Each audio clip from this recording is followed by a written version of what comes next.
Adijata Ziga, journalist from Doha News. Your Excellency, you pointed out how Slovenia was always on the right side of the history, starting from the 90s and the war in Bosnia, where Slovenia sheltered more than 70,000 refugees from my home country, Bosnia and Herzegovina. You've been very vocal on Ukraine, but especially on Gaza. You were the first president, I think, who called Israel's war on Gaza what it was, a genocide. But Europe. Exactly, but European Union was not united on Gaza the way it was on Ukraine. My question is why?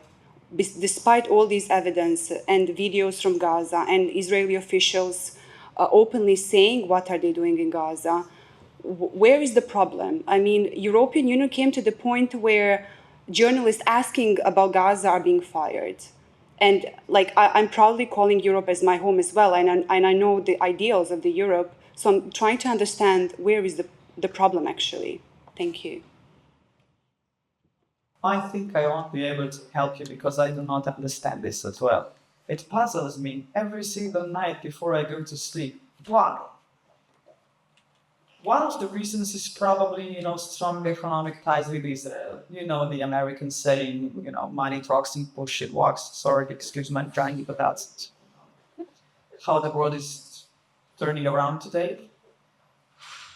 If we are discussing Germany and Austria, those are remains of the past because of the Holocaust, and the collective guilt inside of those two nations is probably really very strongly present, which it's slowly turning, now.